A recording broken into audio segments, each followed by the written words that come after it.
Well, good morning to everyone in the Western Hemisphere. Good day, good evening to everyone in the Eastern Hemisphere. And welcome to another of the Middle East Institute's Thursday webinars. I'm Ken Pollack. I am the Vice President for Policy here at the Middle East Institute. It's terrific to have you all with us. We once again have another great topic. Two fantastic speakers.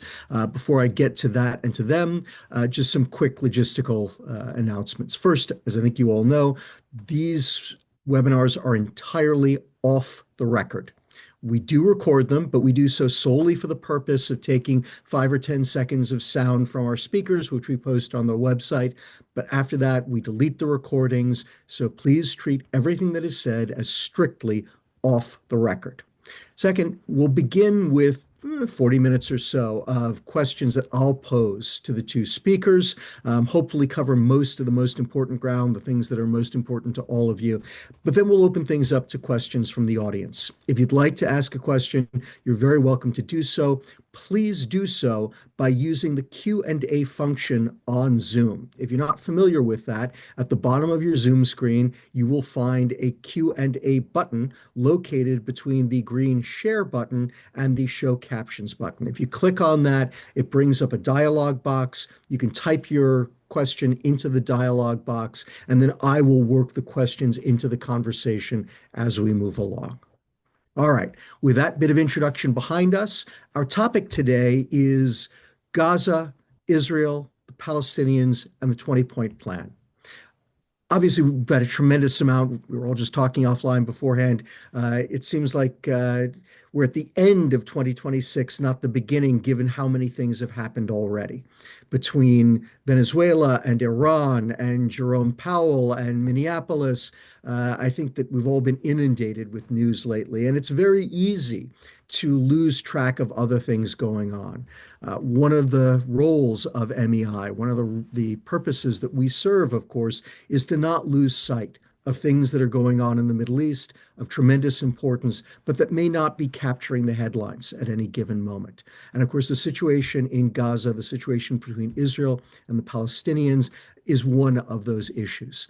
So I wanted to do this Thursday webinar on this topic to make sure that we don't forget everything that is going on there. And there have been a number of very important developments. There's a lot of stuff that has been going on. You can find it in the news, but to use an old metaphor, one increasingly less relevant, you can find it on page 19, not on the front page of the newspapers anymore. But nevertheless, we all know that what's going on there is of tremendous importance and, of course, has the potential to create crises that could pop up at any moment, but that also might turn out to be optimistic, helpful, hopeful over the long term, and if not, could again create new problems down the road. I have two fantastic speakers. Once again, Lucy Kurtzer-Ellenbogen, a senior fellow here at the Middle East Institute, and Natan Sachs, also a senior fellow here at the Middle East Institute. And as always, I could not think of two better speakers to talk about this topic.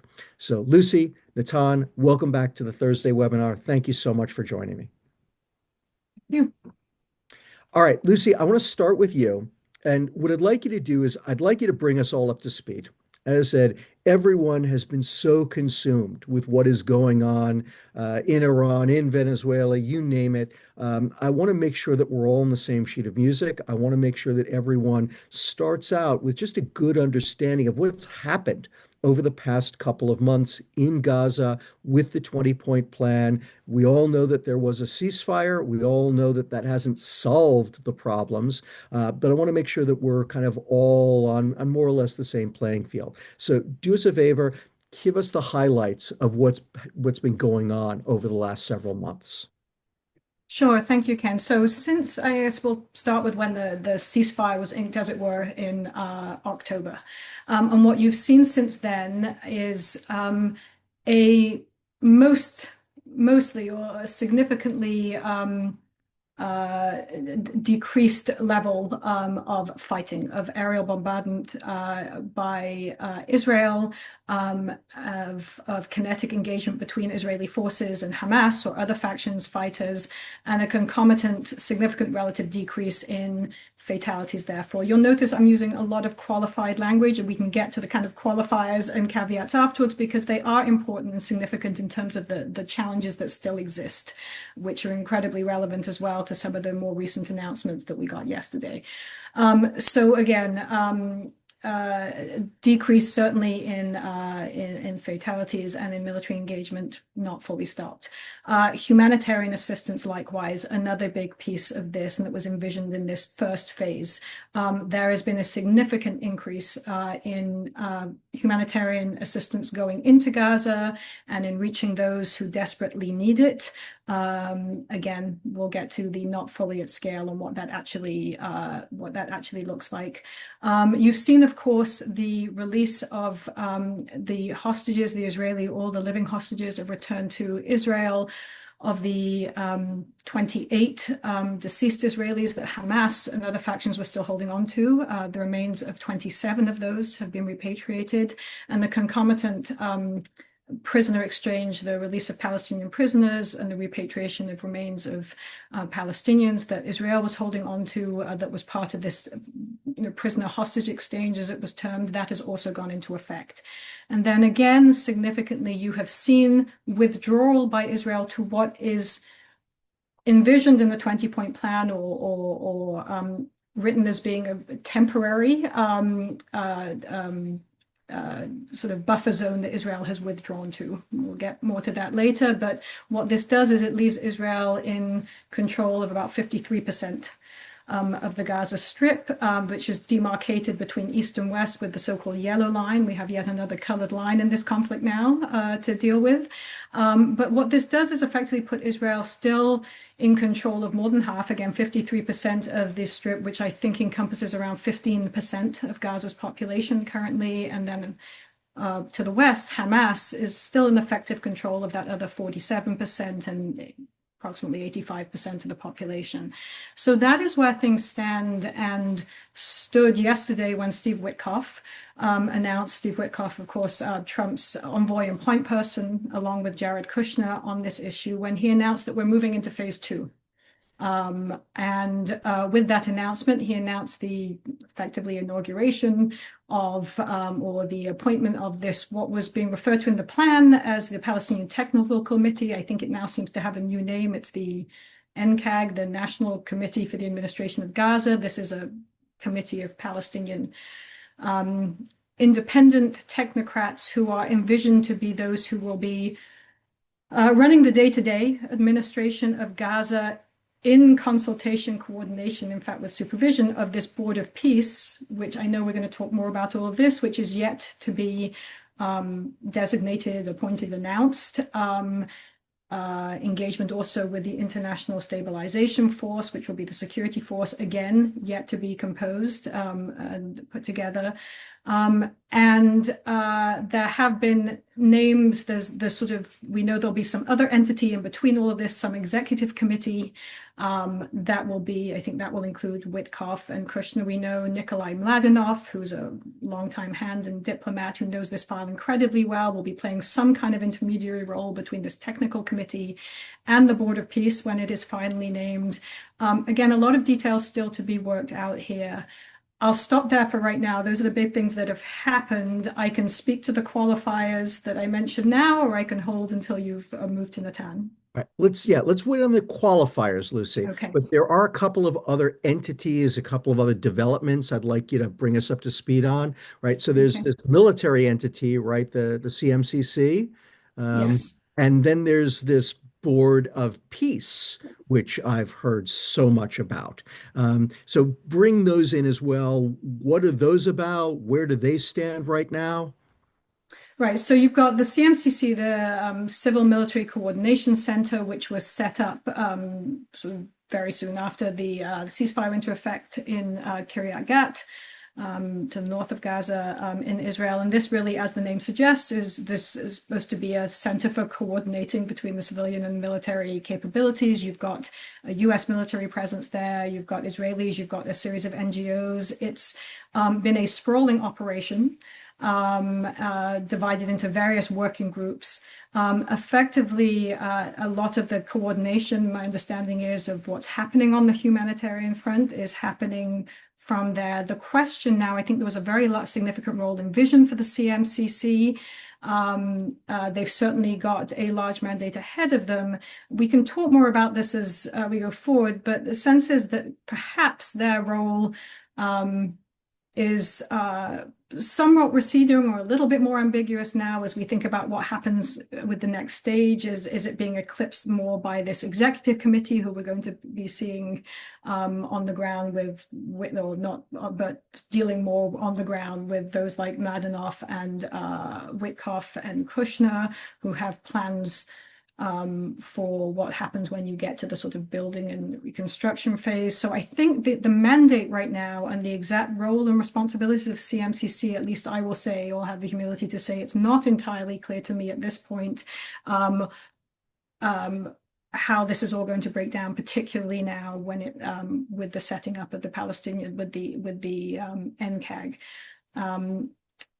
You had another CMC and the Board of Peace. Yes, I had mentioned the Board of Peace has been quite delayed in terms of announcing who's going to be part of it. We know that President Trump, is the nominal head of that.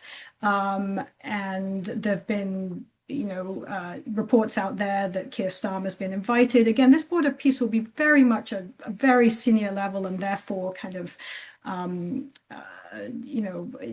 symbolic in some ways. These aren't the people who are going to be doing the day-to-day work that is needed in Gaza. It was supposed to be announced last month. Then last week there was reporting it would be announced this week. Now we're hearing there'll probably be an announcement at Davos Forum, which I believe is next week. But I think what you're seeing here, I mean, perhaps with Davos, what you're seeing somewhat is for an administration that has a proclivity towards making big announcements and big forums, then Davos provides a good platform for that. But I think what you're also seeing here is these delays are representative of a lot of reluctance by the parties, which we've seen from the beginning, by various countries and actors, regional, European and otherwise, to sign on to something where there is so much ambiguity and lack of clarity. What is the mandate of the Board of Peace? Still not clear.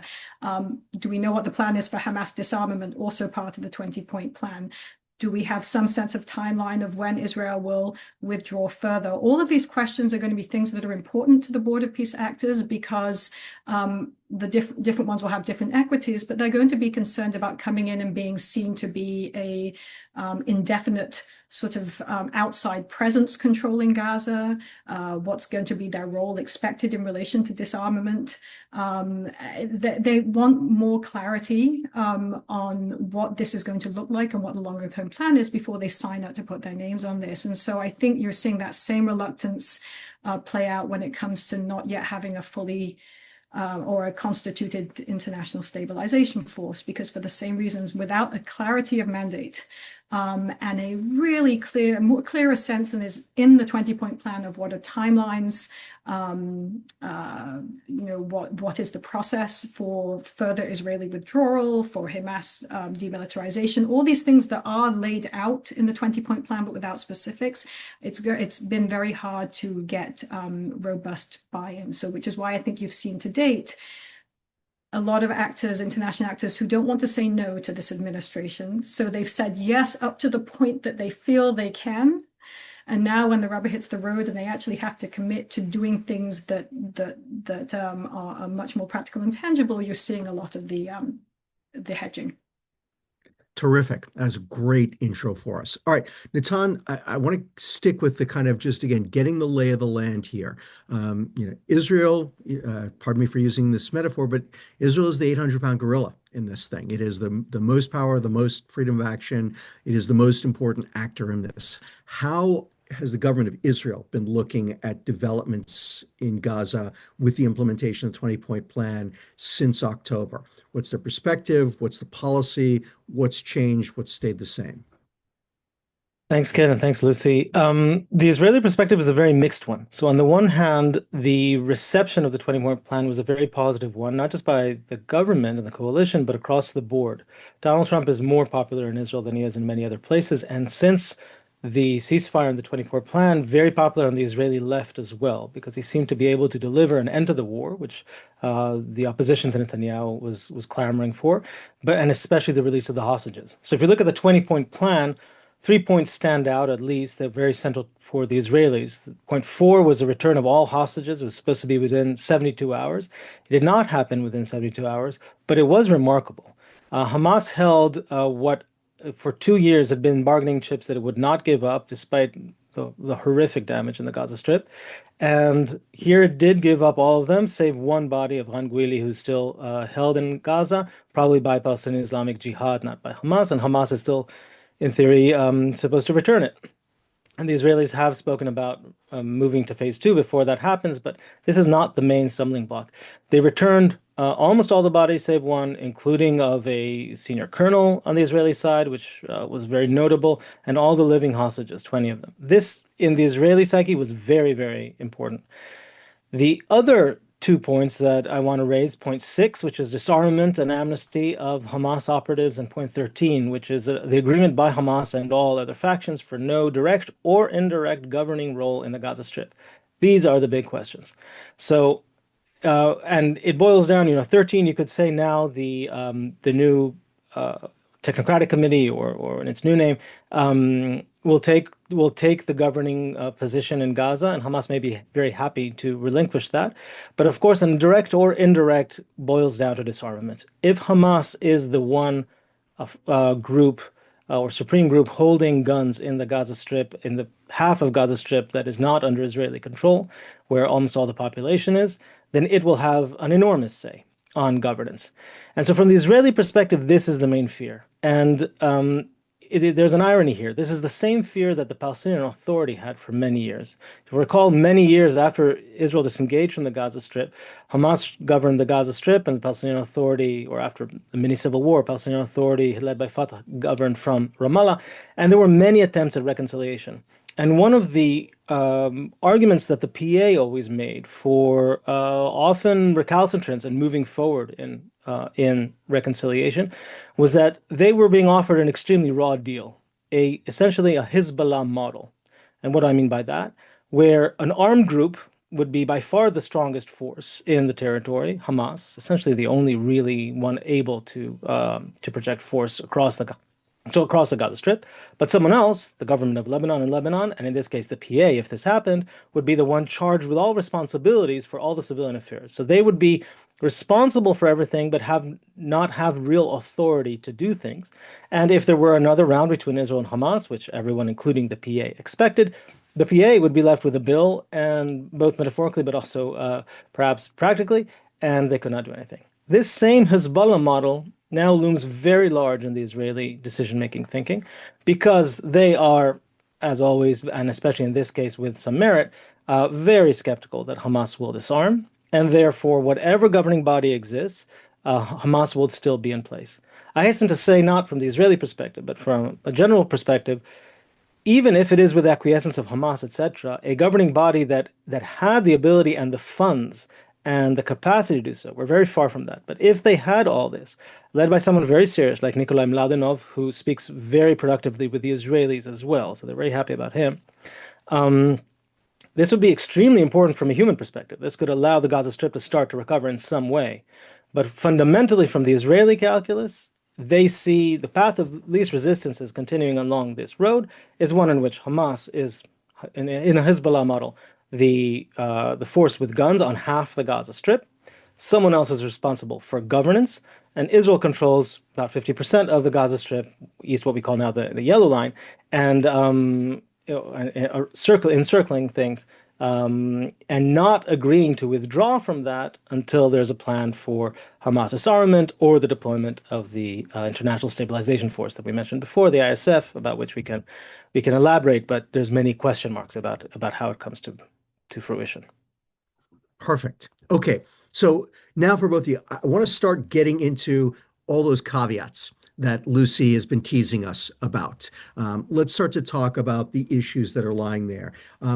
What I'd like to do is let's break this up a little bit. And so, Lucy, I was thinking that maybe what we start with is kind of immediate problems or immediate issues, and then maybe give Natan a chance to comment on those as well, and then talk about longer term, bigger issues down the road, how we transition to a more durable peace. But if you think there's a better way to break it up, you tell me. But let's take a piece of the kind of the issues, the caveats, the qualifiers that you were talking about, lay them out. What do you see out there? What are the actual problems? And then, Natan, I'm going to bring you back in to give us, okay, how does it look from the Israeli perspective? What are they trying to do? How does, what's the U.S. piece of it as well? But, to give us that aspect. And then, as I said, we'll pick up another chunk of the issues lying out there. Go ahead, Lucy.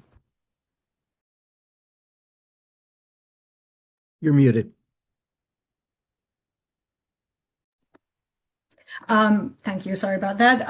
In terms of immediate issues, we have to still focus on the humanitarian piece. And this is significant for so many reasons. Particularly, I'm going to tie it to yesterday's announcement of the NCAG, this technocratic committee, because if they are to be set up for success, we just have to get our heads around the scope and scale of the problem that still exists. Obviously, blessedly, we are looking at a very different situation than we were before the ceasefire.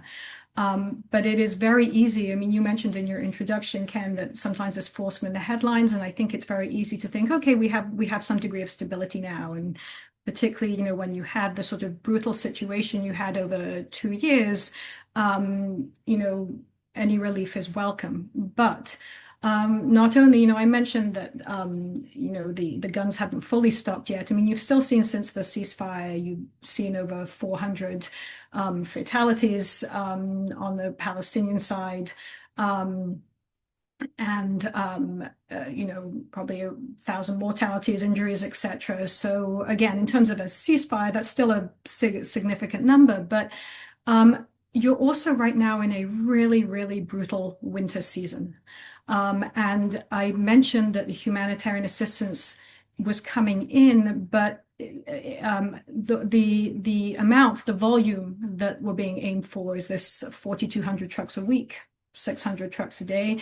I think by all accounts, and certainly the CMCC, to go back to them, and COGAT, the coordinating body in Israel that's responsible for facilitating this, are saying that that's the number getting in. But I think that the challenge is counting the number of trucks getting into Gaza is very different than getting a picture of what from those trucks is actually reaching the people who need it. And there are a number of problems in matching that. So number one, it's also about what the content of those trucks is too. What's commercial goods, what's humanitarian assistance. But beyond that, there's coordination that has to happen between the Israeli authorities and the organizations trying to get aid to those who need it. There's roads that aren't passable. We have to remember the level of destruction. There's still security issues. And again, this goes back to the interconnectivity of all these issues. If you don't yet have a security stabilization force or adequate security and governance system, it's very hard to ensure security and infrastructure that supports getting this aid to those who need it. You also still have a lot of restrictions on the kind of goods coming in and the kind that are very much needed right now. Israel still has its dual use list, a list of items that they don't want to let into the strip because they're worried they will be repurposed by Hamas and other actors. But a lot of that is equipment and materials that is needed for secure shelter, for fixing things like desalination plants and wastewater treatment plants. And when you put that together with this sort of winter environment right now, you have people in flimsy tents that are now flooded with the rains, flooded with seawater, having to move to higher ground. These are people who've been displaced multiple times. If you don't have adequately functioning sewage treatment, wastewater treatment plants, and mechanisms for pumping out extra water, you now have sewage in seawater openly flowing through areas where people are living. That, of course, has disease, health, sanitation implications, a lot of knock-on effects. Not to mention where are the structures for the 650,000 kids who haven't been going through education and need to start education, and they're doing it in makeshift places, trying to manage that in these kind of conditions. If we put together all of these components, we get a sense that we are still very much in the life-saving, life-sustaining, dignity-providing stage of things before we can even get to what we're thinking about in terms of early recovery and some degree of movement to what begins to look like normal life that can be, managed and governed by the kind of technical body, and along with the Board of Peace and all these entities that still aren't stood up.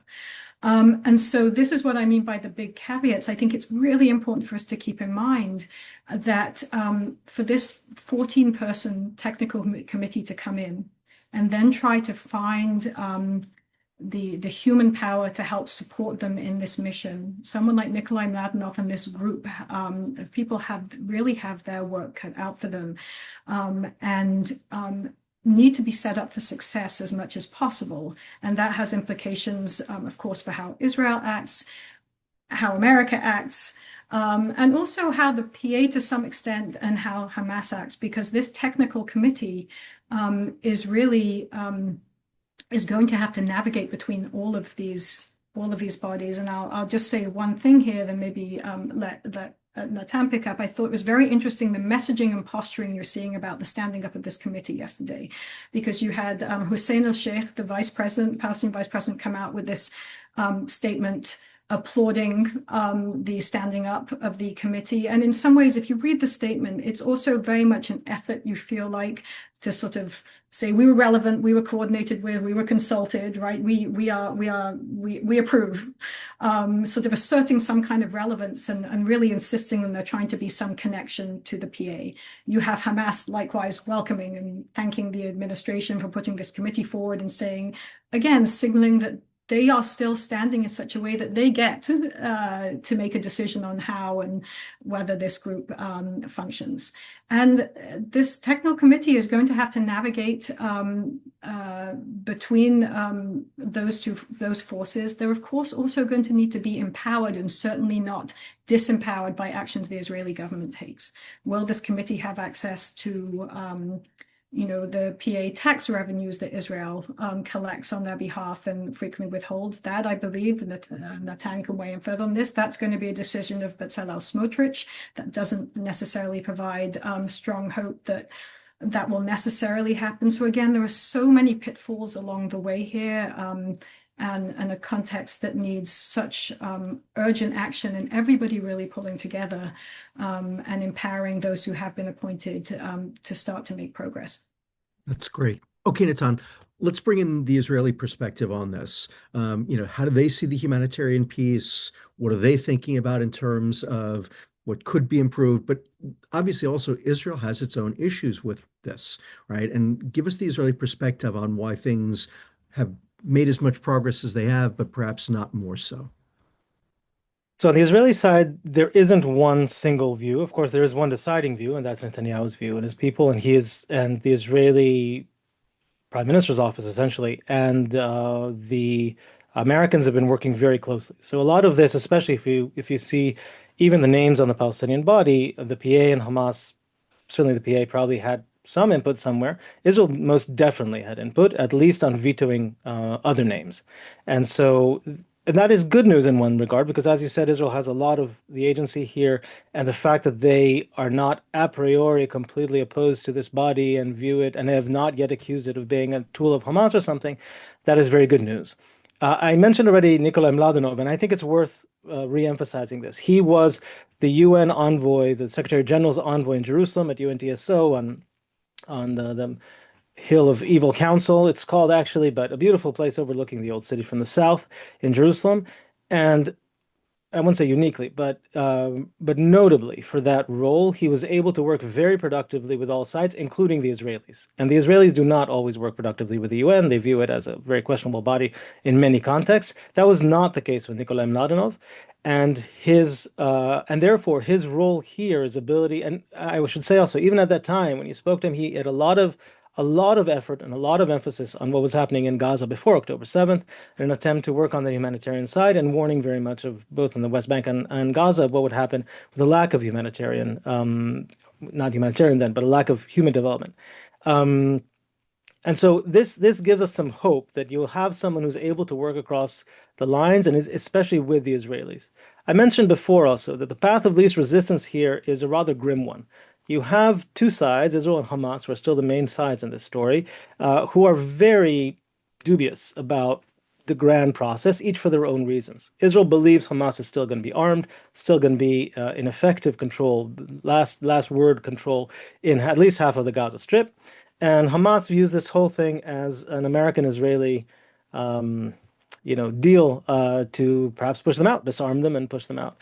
And so you have these two sides that are very skeptical about this. They each have their own vision of what might go on. And the agent of change that could actually pull us out of this path of least resistance, a grim one, is the United States. The United States, and with the sort of desire of President Trump to see wins, is the agent that's moving things. We can have a lot of quibbles about that, but I will say that there is a lot of power behind it, not just from the president, but especially in terms of what happens in Gaza. The key person is Jared Kushner. So Steve Witkoff has been very involved in all the deals and deal making.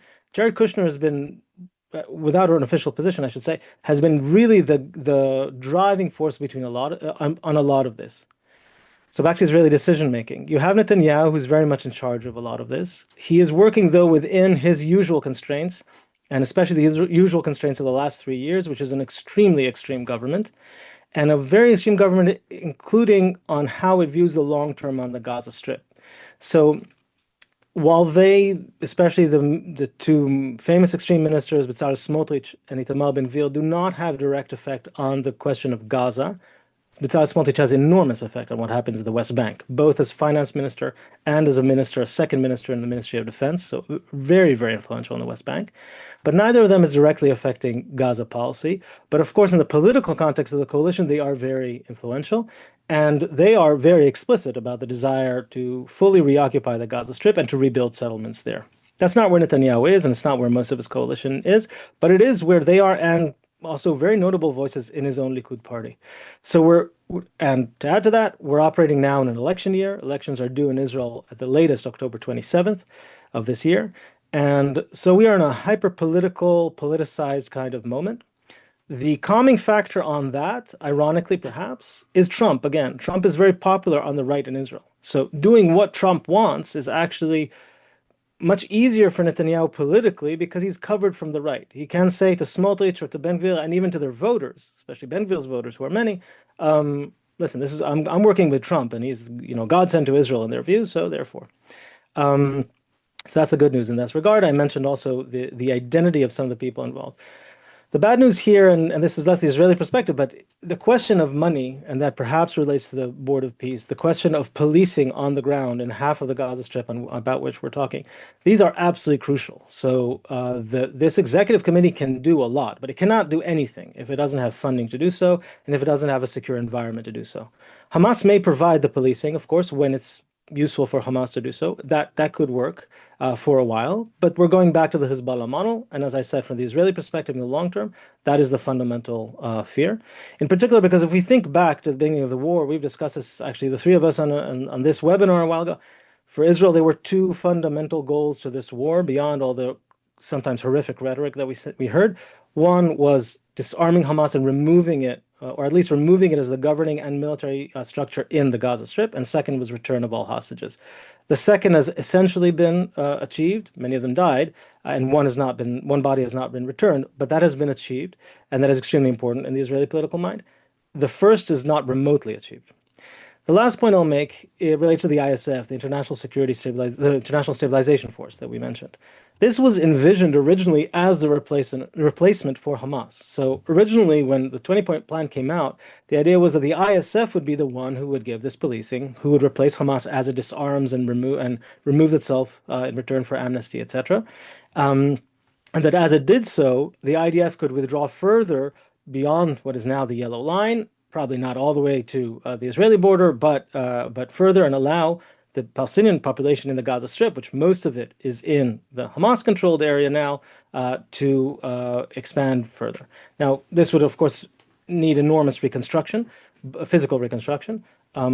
However, the ISF has so far not materialized. The United States has no intention of sending boots on the ground, and it has not so far been able to secure clear guarantees or clear commitments for any significant number of troops from anywhere, including, and some of the obvious candidates have actually withdrawn their proposal. The Azeris, for example, from Azerbaijan have offered, and now they've said they would not. There's one country that is very eager to send troops to the Gaza Strip, or at least says it's very eager, and that is Turkey. That is a complete no for Israel, and with good reason, by the way. There were Turkish troops in the Gaza Strip, of course, until the British kicked them out in 1917, and that is not lost on neither the Turkish government nor the Israeli government. They do not see the Turkish troops, at least commanded by President Erdogan, as those who would enforce serious will on a group that he does not see explicitly, does not see as a terrorist organization. He views Hamas explicitly as a freedom-fighting organization, and so completely at odds with the way Israel would see things. And of course, the Turkish military, as you can tell us better than anyone can, is a very serious military. That is not something that Israel is willing to see on its border after this long war. In short, a big mess, a lot of different components that don't work. But I hasten again, as I did before, and I think Lucy did as well, to say, first, we are in a much better position than we were before the ceasefire. And second, there are some important vectors working in our favor, and they relate in particular to what brought this ceasefire to be, which is, whether one likes it or not, the decision by President Trump to move for that in cooperation with Arab states, and in particular the ones that back Hamas, like Qatar and Turkey. And they are destined to play a very important role in this board of peace. So them, as opposed to, say, the Emiratis or the Saudis that the Biden administration envisioned, and that Israel has always envisioned as perhaps the day after partners, Trump and his team went back very much to the old Hamas backing partners, especially the Qataris and the Turks, and they are now the ones who will be backing from the outside. Added to that, of course, the Egyptians, who have an extremely important role by virtue of geography and also history. They also ruled the Gaza Strip for a while. Final word on the Israeli decision-making. The Israeli decision-making leads itself because this is a heightened political issue, and because there are such divergent views on what Israel's endgame even should be in the Gaza Strip. And we should take very seriously what Smotrich and Ben-Gvir say. We should not confuse that with where Netanyahu or most of Israel is. That is not where most of Israel is. But they are very influential, as we've seen in the past few years. This means that taking any bold step or a step that includes risks is very, very hard and very unlikely by Netanyahu. You can see close working with the Americans, but not risk-taking. And that is doubly so given that we're still in Israel very much in the post-October 7th mindset, which is extreme risk aversion. If Netanyahu was always risk averse, now all of Israel is 10 times more risk averse than it ever was. And yet, the silver lining, and for that, let me touch the last point. In Kiryat Gat that Lucy mentioned before, we have the CMCC, but we have an American base in Kiryat Gat, of all places. Very nice town, but not one you would expect to be one of Israel's capitals, and where decision-making is being made in English, and I wouldn't say being dictated to Israelis, but being shared with Israelis in a very effective way. So if you ask who decides what happens on the Israeli side, it is the Israeli government. It's still sovereign. But there's a little asterisk there. Jared Kushner matters a lot to what Israel does. And this is a remarkable moment. It's quite strange to see the Israeli government also looking towards Kiryat Gat, of all places, to find out what operations will actually take place. And this again leads back to the change agent here still is the United States, and that depends how long America's interest and attention remains on the topic. Terrific. Okay, Lucy, I'd like you to pick up, because obviously security is a huge issue for both sides, right? And I think Natan's done a brilliant job of laying out, where Israel is on this. I'd like you to pick up the other side of the security piece, which is the security of the Palestinian population, but also kind of as Natan has nicely brought up, and you started us as well with the ISF, this is not turning out the way that it was hoped, as you both have laid that out, right? And if the ISF is not going to work, that's the security component of the 20-point plan, at least as I understand it. You guys can tell me otherwise, but as I get it, the ISF is, I mean, as you said, that was going to be the substitute for Hamas. I could also say it's going to be the substitute for the IDF, right? The whole point was that it would deal with security for both sides. It would secure both Palestinians and Israelis. And if that's not going to function, how do we have anything moving forward? So pick up the security pieces of that, if you would.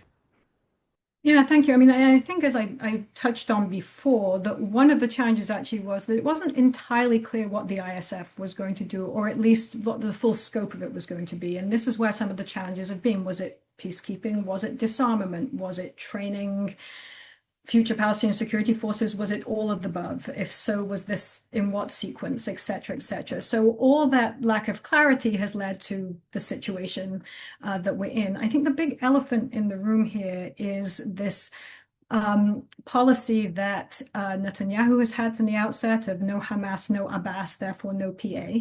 And so far, the administration, the Trump administration, who I agree with Natan, that's going to be the decisive factor.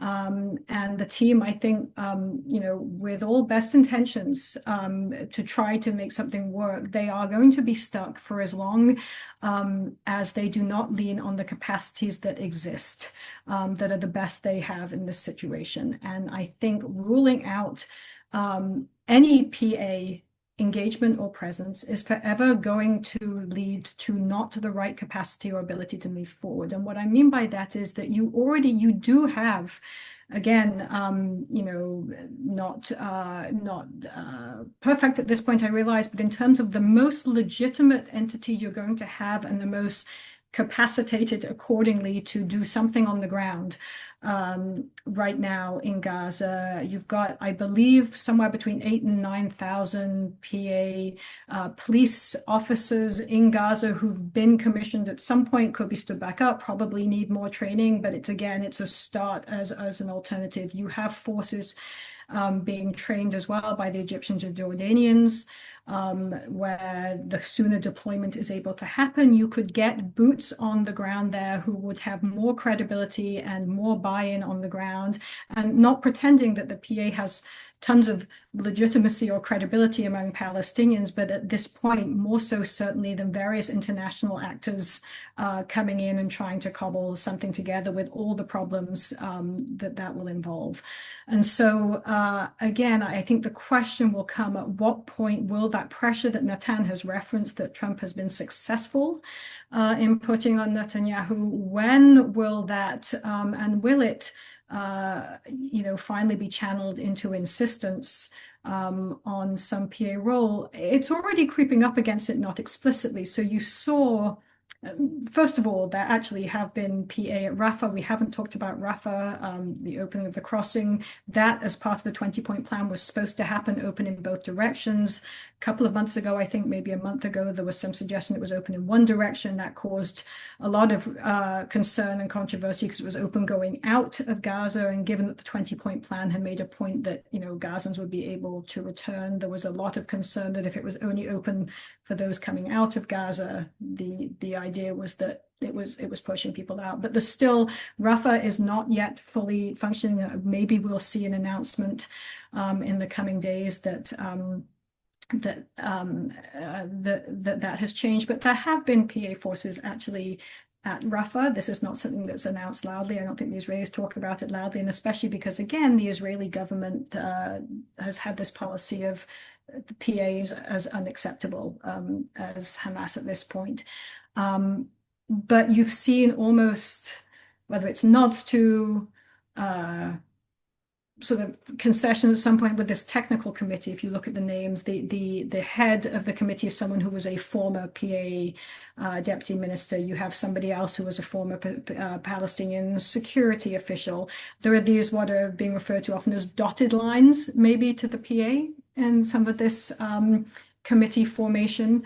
And again, I just don't see a way around it. That trying to find alternatives at this point, when you have this vacuum and it doesn't look like the ISF, as we keep saying, is going to be stood up anytime soon. I just think it is a matter of time until that question becomes, starkly put on the line, and that pushback is going to have to happen.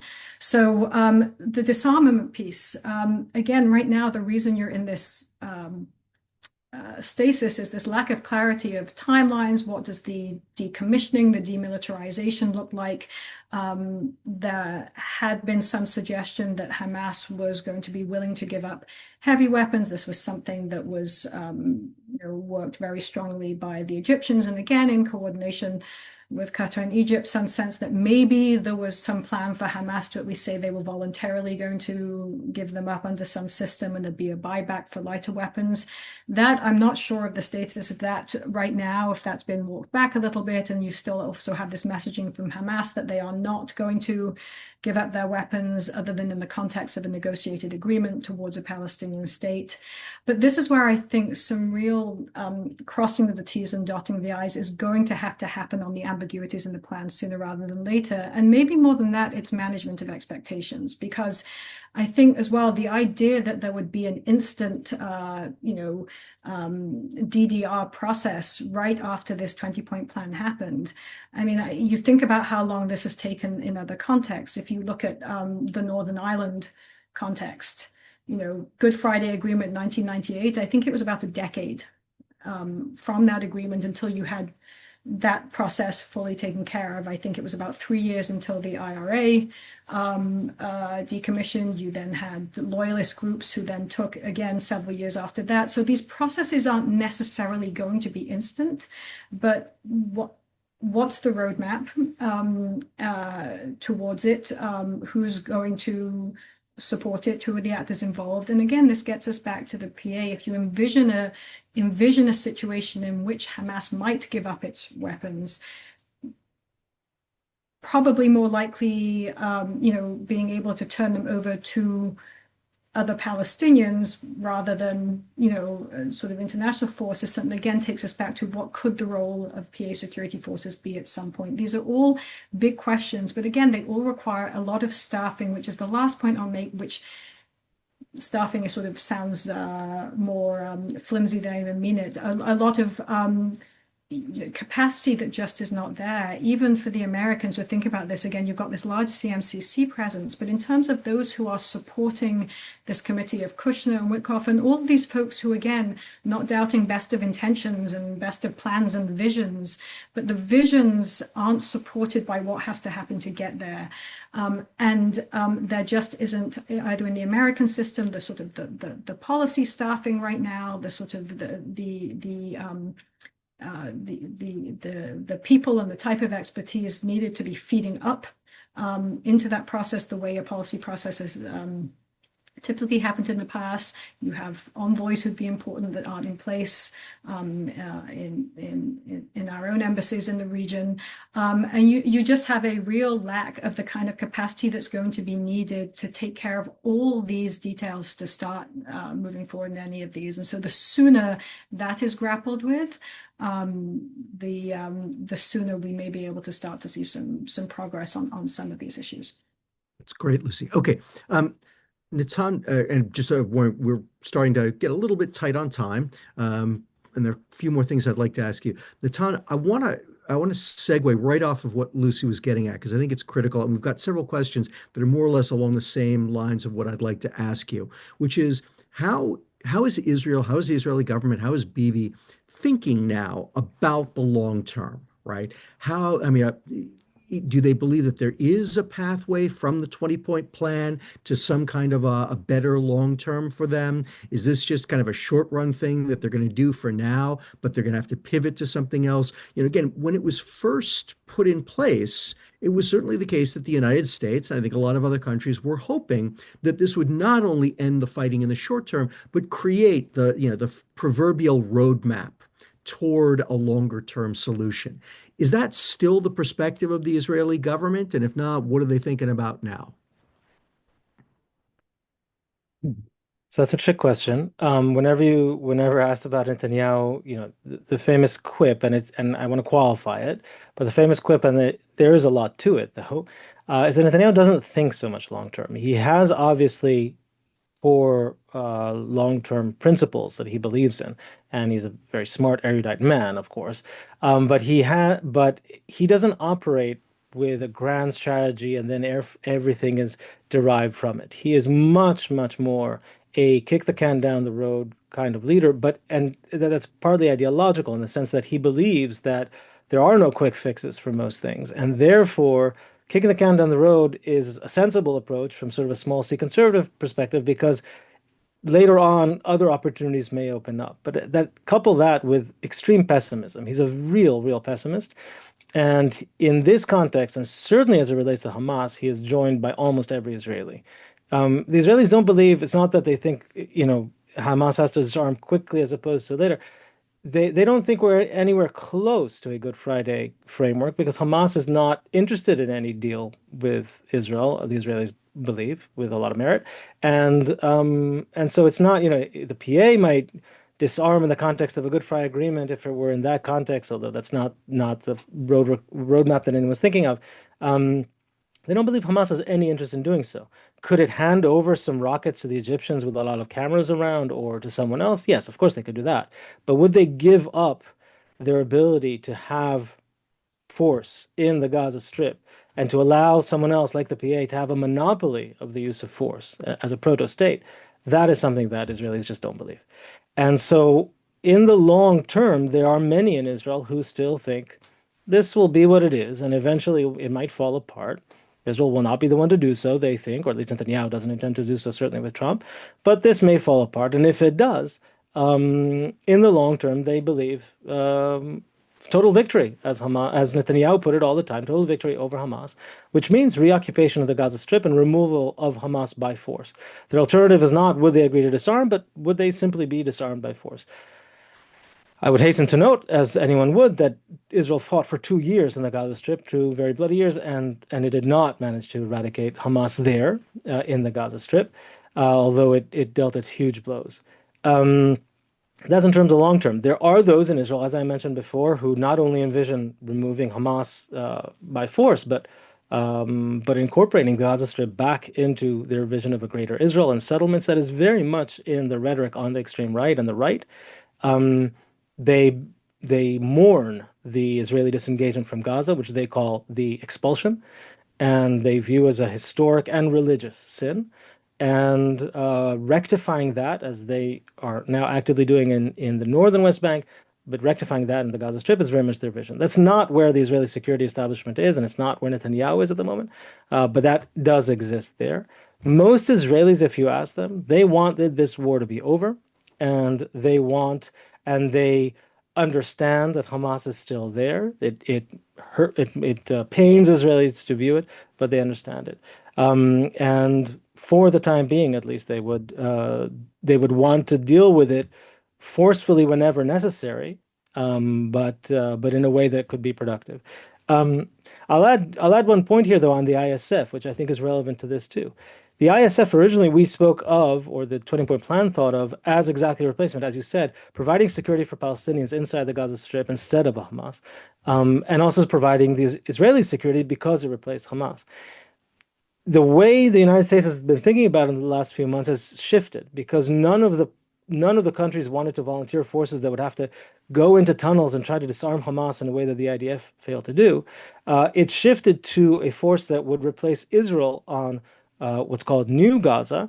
And as it replaces the IDF, the Israeli Defense Forces, and Israel withdrew further, those areas could be developed into this new Gaza that would be far better than the old Gaza, allow Gazans also from old Gaza, as they call it, where Hamas controls, into these areas, into better conditions, and start rebuilding there.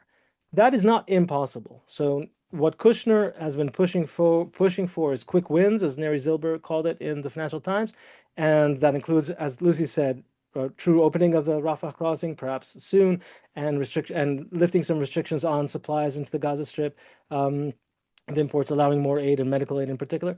But part of that may also be especially around Rafah, where they think of as the first site for this redeployment of the IDF out as an ISF shows up. Maybe they're rebuilding something better, temporary housing that is better than the misery that we see in the Gaza Strip under Hamas control. This would be very small. This would be very, very lacking. But this is where we are right now in thinking of the ISF, which shows us just how far we've come from a vision of here come the international forces, a multi-international force that will replace everything and bring security to Gaza Strip that is free from Hamas and will be free from IDF presence as the ISF deploys. We're very far from that. I know I sound very cynical. Again, I hasten to say far better than we were before. But as it was clear from the very beginning, it had huge promises, but it also contained deep ambiguities and deep contradictions in how Israelis and Hamas viewed it. And those were not solved, those were not resolved. Nonetheless, there are very important aspects here that might work, certainly in the short term. The short term is a lot. Very good. Yeah. All right. So, Lucy, I'm going to try to put two questions to you in the time we have remaining. They're big ones. Give whatever answer you can. First, I'd like you to pick up the other side of the question I asked Natan. What are you thinking about in terms of the viability of the 20-point plan and its ability to translate into some kind of a more meaningful peace of some kind? Any hope whatsoever? And kind of a related question, we've got several questions from the audience about it. You pointed out, you and Natan have both pointed out that the response to the ISF has been rather paltry, with the one very problematic exception of the Turks. Have other international actors beyond the United States been helpful in other ways? Are other states doing at least something that's been useful? So again, how are you seeing the future, the long term, whether the 20-point plan can accomplish something more meaningful over the long term, and then the role of outside powers? You got 4 minutes. Go. Yeah, sadly, I share a lot of the skepticism and the concerns. I'll say that Natan has voiced. There are all these problems we've laid out, and you can't easily paper them over or easily fix them. And that said, the flip side of the coin, on the one hand, we are in a much better place, and that should be lauded. The flip side to that is we risk being like, well, at least we're in a better place and that's good enough for now. And I think that is where a lot of the regional and other actors are, not because they don't want to see something better, but that they are so cynical themselves about for all the reasons that we've laid out, that good enough is what they will do right now until they have any evidence that our administration is going to stay the course and do the serious type of lifting that we talked about, and sort of homework and shifting course on things like, can we engage the PA in a certain way? Can we rethink the way we're going about this? And so I think that the viability of the plan and the elements in there that could lead to something will require real coordination by the US of the regional actors, or corralling of the regional actors and others to throw their support behind the pieces that are envisioned so far. Now, I imagine, as I said, that there's some reporting that, again, the Board of Peace may be announced at Davos next week. I'm imagining that Davos is also going to be used to try to drum up the kind of financial support that they need as well, because that's also been slow in coming. And we've seen this movie before in several rounds of prior fighting, and that's not irrelevant here, because the reason a lot of times, there are others, that the financial support is slow in coming is that the actors who will be tapped to put resources in, mostly the Gulf actors, are wary of pouring money into something that they just don't believe is going to be, blown up again in another round of fighting. So this is why it is important to see something that looks like progress and different from what we've seen before. It's important to have some kind of unified approach. Obviously, Egypt, Qatar, and Turkey, we've mentioned a lot. They've been doing a lot of heavy lifting. Egypt has been doing, in particular, sort of a lot of heavy lifting around mediation. I think the technical committee is there in Egypt today. I think Egypt is hosting the various factions to try to move forward in some kind of constructive way on these other security pieces and other we're talking about. But you really need the regional actors to kind of to come together in support of again, to my mind, again, a sort of in support of it, of really throwing energy and effort behind what they've laid out as saying we want to see a reformed Palestinian Authority and trained Palestinian forces that can be handed over to.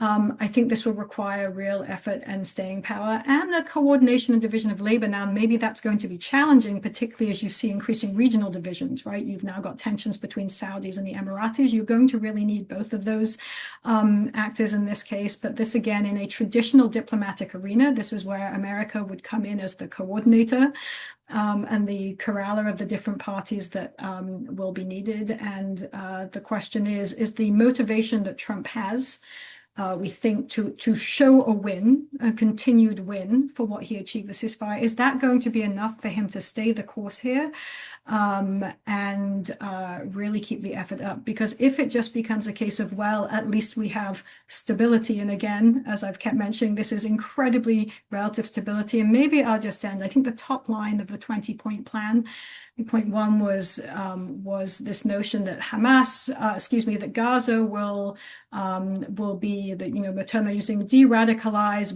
with the Hamas that is not able to threaten Israel, etc. If we think about where I started, the situation on the ground right now, the problem of youth without education in dire conditions, with the dire humanitarian crisis, which still prevails, even if it's better than what it was.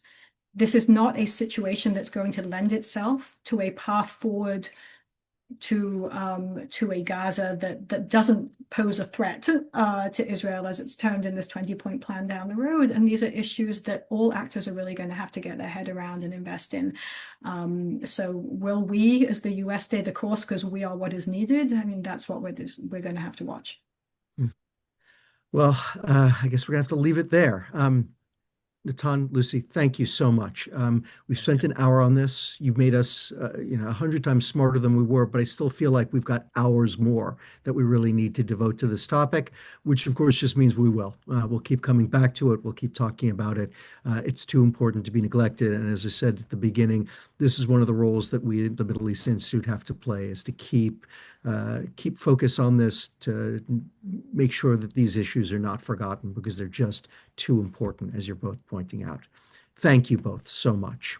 And for everybody else out there, just two quick programming notes. First, next week on the Thursday webinar, we're going to dig back deeper into the rift between Saudi Arabia and the United Arab Emirates with Barbara Leaf and Michael Ratney, former ambassador to the UAE, former ambassador to Saudi Arabia. And for those interested, this afternoon at 3 o'clock, MEI will be doing a hybrid event on Iran. Everyone on this call, everyone on this webinar should have been invited to that. If for some reason you haven't, please email me. You can email the folks who send you the webinar invites. And we're delighted to have you join us either virtually by Zoom or in person if you'd like to come down to 1763 N Street. But another of the day's crises that we're going to be addressing. Once again, thank you all. Thank you, Natan. Thank you, Lucy.